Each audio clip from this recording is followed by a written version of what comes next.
This is your host, Andre speaking. Hope you have enjoyed our audio-visual presentation of the Pharaohs of Egypt Part 1. If by chance you have not seen it, please get hold of it and enrich yourself.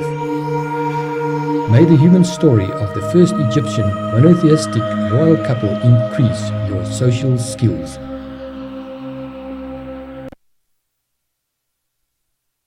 The ancient civilization of Egypt reached its zenith during the 18th dynasty, and then it slowly declined.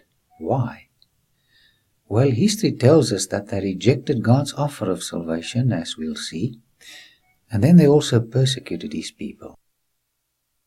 If you and I reject heaven's gift of salvation and become cruel and unsympathetic towards those around us, like the ancient civilizations did, we too are headed for a fall. For many centuries, the history of ancient Egypt was veiled in mystery. Why? Well, it's very simple. Man lost the art of reading hieroglyphics. But then something dramatic happened. Napoleon of France invaded Egypt in 1798. Shortly afterwards, in 1799, one of his scientists discovered a flat stone with 3 different languages on it at a place called Rosetta. Its modern name is Rashid. After careful investigation, they discovered that it carried an identical message in 3 different languages. At the bottom was Greek, in the middle Demotic, and on top hieroglyphics. A new world of knowledge opened to the scholars after Jean-François Champollion deciphered this ancient script. I must tell you that it took the man 22 years to complete the job. Well, I think we'll have to learn it a little bit faster. The Egyptians used the rebus method in developing their alphabet, and we are going to do the same. For instance, if you want to create the word believe, all you have to do is to place a picture of a bee and a leaf next to one another. Let's try. There you are. There you have a bee and a leaf. We've mastered the rebus method of writing, and now we move on to the next step, and that is to decipher hieroglyphics. It's going to be exciting. In this picture from a tomb, Egyptian tomb, you're looking at 3 Egyptian liars. We want to write in hieroglyphics that nobody should ever believe a liar. I will only decipher the first character, and you will have to do the rest. What do you see? Nobody. What is this? A bee. What do you see? Leaves. What kind of instrument is this? It's a liar. And nobody should ever believe a liar. Congratulations, you've just earned your master's in this interesting field. Our previous lecture on Egypt ended with the death of that great pharaoh, Thutmose III, who drowned in the Red Sea. Can you still remember the date?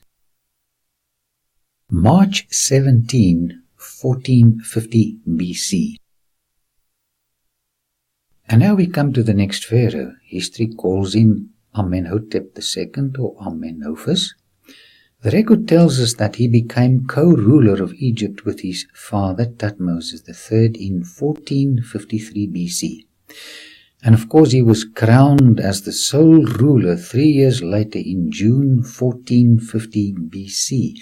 By the way, you are looking at my daughter called Loretaki on the left in this picture. Let me tell you the story as we enter this tomb. During the time of the Exodus, he was suppressing a revolt in Syro-Palestine and only returned to Egypt in June of 1450 BC that year. Can you still remember when the Exodus took place? We saw it, March 17, 1450 BC. Tell me, what did he find on his return to Egypt in June of that year? Well, all the Hebrew slaves who built the beautiful temples and palaces were gone. And what happened to his mighty co-ruler and father, Pt.2, the Napoleon of Egypt? Well, the Bible tells us he drowned in the Red Sea during the Exodus with a large component of the mighty Egyptian army. Let's look at some of his tomb pictures. But the greatest shock that awaited Amenhotep II on his return was the discovery that his firstborn son died during the 10th plague. Now keep this in mind. In a minute we're going to see what lie, Egyptian lie, his second oldest son told to explain why he and not his older brother became the next pharaoh. As I stood next to his sarcophagus, I thought how he must have felt when he heard about the unnatural death of his oldest son. I suppose all broken up inside. I've discovered through the years that if we do not manage hurt, it can turn into hatred and bitterness. Most people, bitter people, started out as hurting people.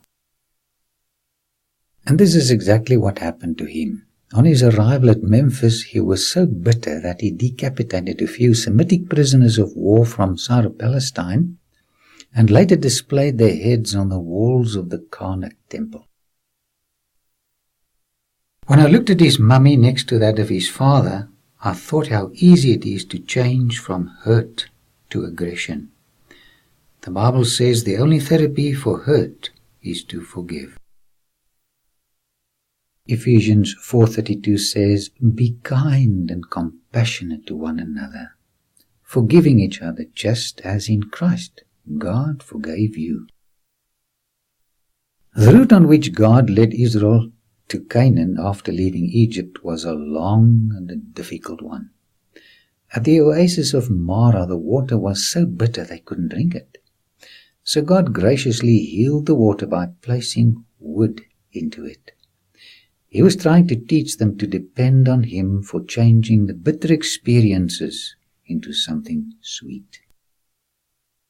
When we bring the cross of Calvary into our bitter experiences, we too will become sweet.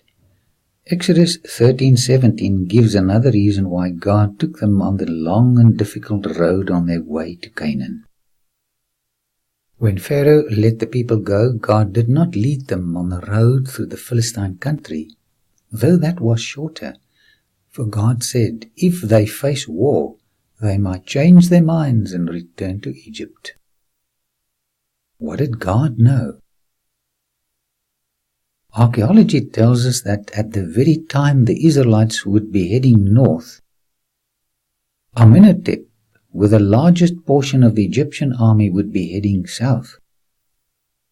And true to Scripture, there would have been a great battle, discouraging God's people. God, who was looking from above, led His people on a detour through the Sinai desert to the Promised Land in order to avoid a bloody confrontation. My dear friend, maybe you are on one of life's difficult detours right now. May I assure you that a loving shepherd has your ultimate prosperity in mind, and He wants to lead you to eternal fountains of joy. Trust His leading in your life. And remember, the road to success and the road to heaven is always under construction. The next pharaoh, second oldest son of Amenhotep II, is called Thutmose IV. Archaeology has uncovered an Egyptian lie that confirms the biblical truth of the death of the pharaoh's firstborn son. Egyptian history never would have recorded the fact that a god more powerful than their own gods triumphed over them.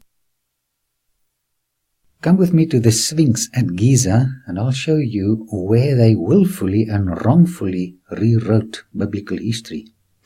In ancient times, the Sphinx represented the Egyptian god called Harmakis. Can you see the stela between his front paws? Let's move a little closer while I tell you what is written on it. It says that one day when Thutmose IV, the young prince, the second oldest son of Pharaoh Amenhotep II, returned from a hunting expedition, He fell asleep in the shade of the Sphinx. Then he heard a voice say, "If you will remove the sands from my front paws, I will make you the next Pharaoh." He obeyed, and according to him, he became the next Pharaoh. But tell me, is that true? Why did he become Pharaoh and not his older brother as the custom dictated? Was it really because he cleared the sands from the paws of the Sphinx? No, my friend. The lie of the stela of Thutmose IV establishes the authenticity of the Bible, which clearly states that the Pharaoh's oldest son died during the 10th plague. You are looking at the next Pharaoh and his wife. Would this be a Thutmose or an Amenhotep? Well, in this case, it's Amenhotep III. He left Karnak and built himself a palace on the western side of the Nile. But when you visit the site, this is all that's left of it. It is called the Colossi of Memnon, and this used to be the entrance to his huge palace. The statues of the pharaoh produced music when the wind blew onto it. When you read his biography, you'll notice that he began moving away from the worship of Amun as the most prominent god in the Egyptian pantheon of gods. From this point in time, the name of Aten, A-T-E-N, which is the symbol of the unseen creator god, became more and more prominent. After his death, his son Amenhotep IV became the next ruler. The name means that the Egyptian god Amun is in control of his life. But he dropped this name and changed it to Akhenaten, which means that he now serves Aten, the invisible creator god. His new belief sent a shock wave through the entire Egypt. He left off the worship of the multiple Egyptian gods called polytheism and the goddesses. His new monotheistic belief became an incentive to move away and build himself a new capital. So he left Thebes or Karnak, where all the Egyptian gods were worshipped, polytheism, and moved the new center of worship north to Akhetaten, and this is where he built his new capital, which is called today Tel El Amarna. Many thoughts went through my mind as I crossed the Nile on my way to the ruins of the capital of Akhenaten. I wish I had time to tell you about some of the cuneiform inscriptions found here. It is called the Amarna tablets. They came from all over the Middle East. They were pleas for help from the kings of Syro-Palestine and other places to come to their rescue from the invading Habiru or the Hebrews. This is part of the site where he built his new capital and called it Akhetaten, which means the horizon of Aten. Because he became a monotheist, worshipper of one god, they killed him and his wife, and only recently have archaeologists begun to unearth their fascinating story. I found this bust of Akhenaten in the Egyptian Museum in Berlin. A scholar by the name of Lionel Casson says he was the sole pharaoh in Egyptian history to boast the distinction of an intellectual. And by the way, he was also called the first individual in history. Let me introduce you to his beautiful wife. Can you tell me her name? Nefertiti. Akhenaten had advanced ideas concerning the way women should be treated, and this was due to his religious beliefs. What is Atenism? Well, whenever you see the sun disk with sun rays coming down to people, you know that this is Atenism. Akhenaten and Nefertiti did not worship the sun disk. They worshipped the unseen creator god. The sun disk was only the symbol through which the invisible creator god poured out his blessings upon mankind. This beautiful relief illustrates it. Look at the sun rays. What do you see at the end of each sunbeam? If you look carefully, you'll notice little hands. They are telling us that God supports us. But look at the two on the left and the two on the right, opposite their nose. What do you see? The ankh, the symbol of life. In other words, we are dependent upon God, not only for giving us life, but also supporting us. What a beautiful symbol of total dependence upon God. Akhenaten's theology, of course, was in conflict with the traditional Egyptian belief that man possesses natural immortality. Haughty pharaohs believed that because of their immortality they were on equal par with their gods. Akhenaten rejected this concept and believed in the cosmic sleep of the soul. While all the pharaohs built their tombs on the western side of the Nile, Akhenaten was different. He built his tomb on the eastern side of the Nile. Archaeologists excavated a beautiful hymn he wrote concerning the Creator and His creation. And what is so amazing about this hymn is the fact that 17 lines of this hymn correspond perfectly with 17 lines of Psalms 104. Listen to these thoughts as you look at his bust. Quotes, "You created the earth as you wished. When you were by yourself before mankind, all cattle and kine, all beings on land who fare upon their feet, and all beings in the air who fly with their wings, you created them all." End of quotes. Just look at this. The Queen Nefertiti kisses one of her daughters. Now this was something strange and new in Egyptian culture. But the message was so clear. It says, kiss your child. Can you see the ankh? It says that God also creates tender emotions like motherly love. So the message is to mothers and fathers, please kiss and hug your children, touch them every day. I had the privilege of visiting the tomb of one of his physicians, a man by the name of Pt.2. Let's go inside. This was a great moment in my life.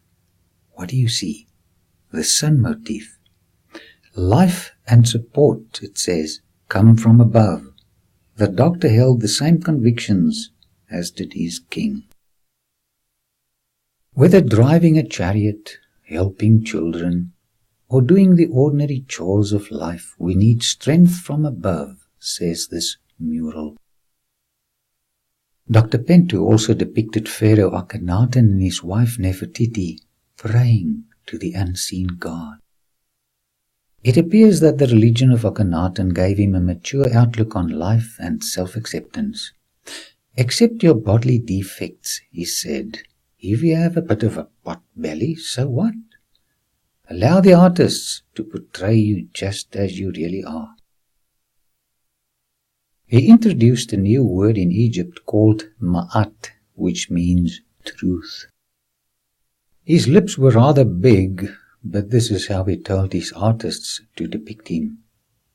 While I studied Amarna art, I asked the Lord to help me to accept myself just as He has made me. I must tell you, my legs are very thin. And I must accept that fact. So, ladies and gentlemen, Akhenaten says, a smile on a wrinkled face looks far better than a frown on a facelift. What really matters, says Akhenaten, is not what you look like, but how kind you are to others. People will remember your kindness and forget about your physical defects. Akhenaten and Nefertiti chose to display the beauty of family relationships rather than material achievements.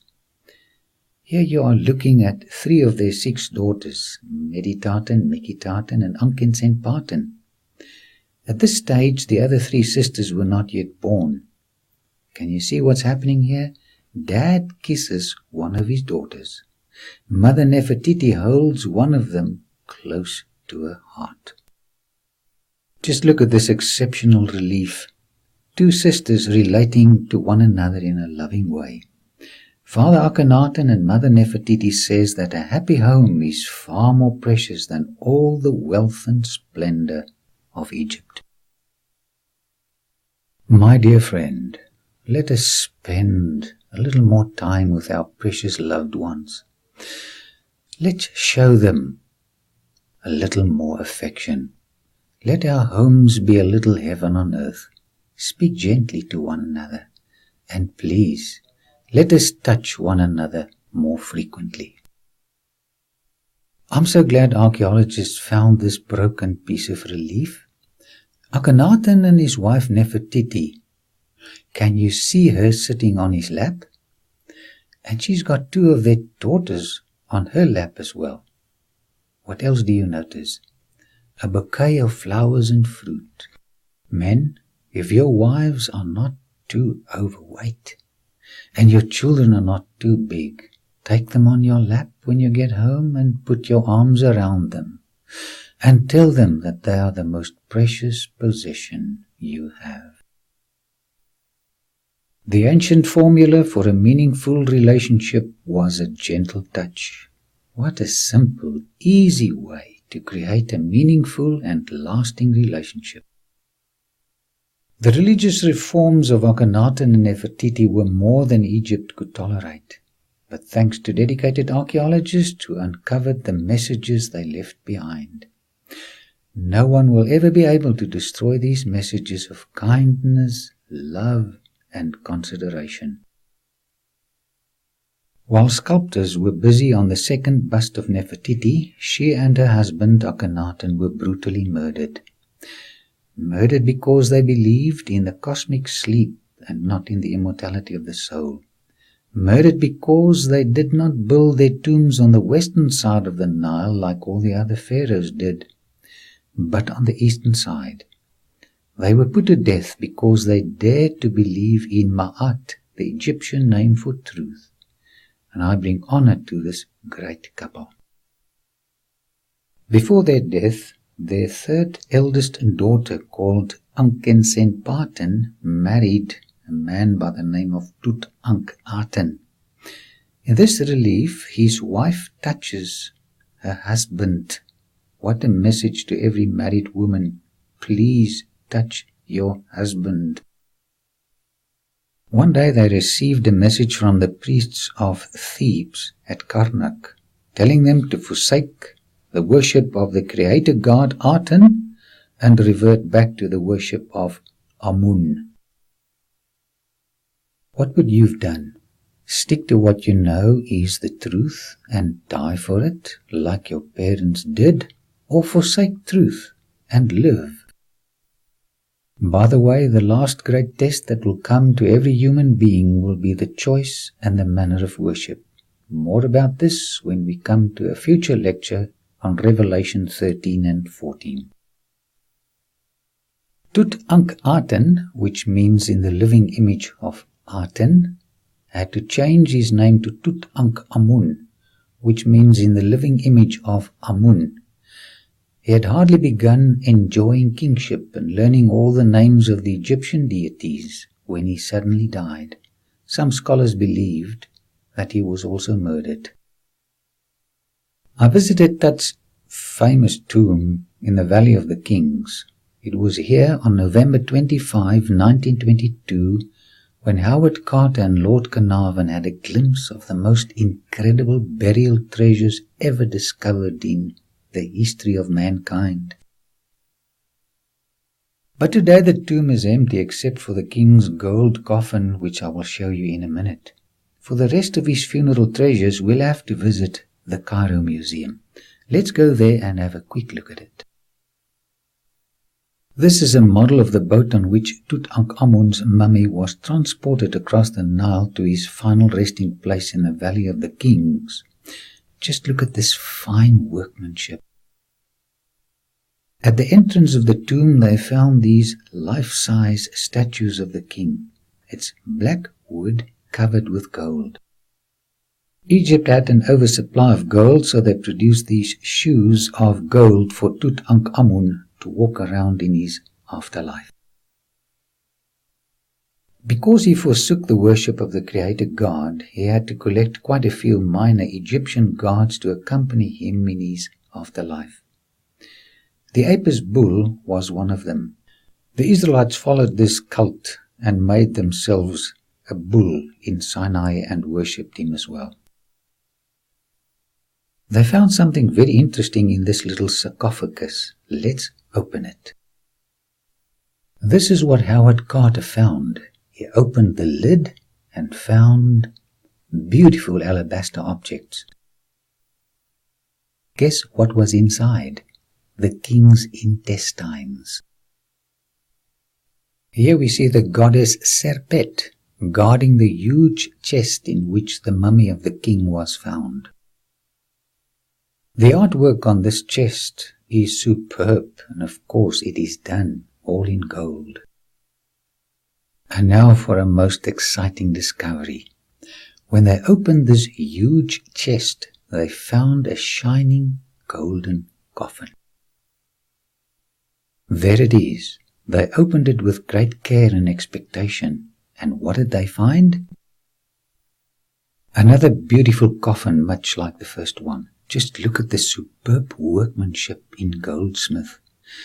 And then, with still greater care and expectation, they opened this one as well. And what did they find? A third coffin. Howard Carter was breathless when he saw this. You know, I like to watch the facial expressions of people as they look at these treasures. It's quite a treat. Today the third coffin can be viewed in Tutankhamun's tomb in the Valley of the Kings down at Luxor. Let me show you what they found when they opened the third coffin. The death mask of the king. May I have your permission to exhibit his mummy? It's going to be a shock. You just have 1 second to look at this pathetic little figure. He looks so sad without his gold trimmings. I saw 2 royal thrones amongst the Tutankhamun treasures. This one portrays Egyptian polytheism. As I've mentioned, in a later part of his life, Tutankhamun worshipped all the different Egyptian deities. But then in shocking religious contrast, you also see this monotheistic throne among his treasures. Here he is still called Tutankhaten, meaning in the living image of Aten, the creator god. And his wife, daughter of Akhenaten and Nefertiti, is still called Ankhensenpaten before she changed her name to Ankhensenamun. This relief shows their dependence upon the God of heaven and earth. Tell me, how did this throne get in here? As I looked at Tutankhamun's statue, I thought, he knew what was right, but for the sake of fame and wealth, he sacrificed his principles, which were more precious than the gold of Egypt. You know, it is so typical of our fallen human nature. And next to his statue is that of his wife's Ankhensenamun, who used to sit on her father's lap. So often we know what is right, but we do what is wrong. Have you ever discovered how weak you really are? You know, we need urgent help from above. Contact with the invisible Creator God made Akhenaten and Nefertiti kind people. I've discovered through the years that the more I look up to God, the more I change. I tend to become a little kinder. It is a law of life that by beholding we become changed. The Bible says of Moses, the man who grew up in Egypt, in Hebrews 11:25, he chose to be ill-treated along with the people of God rather than to enjoy the pleasures of sin for a short time. Verse 27 says, he persevered because he saw him who is invisible. May God help us, like Akhenaten, Nefertiti and Moses, to persevere in doing what is right. May He help us to be a little kinder to one another. Let us focus our eyes more and more on the lovely Christ, who loved us so much that He died for us. Moses died here at Mount Nebo in Jordan, but God honored him for choosing to follow Him with a special resurrection according to Jude verse 9. May God help you and me, my dear friend, to become humble and kind like Moses and Jesus, and enjoy the future resurrection.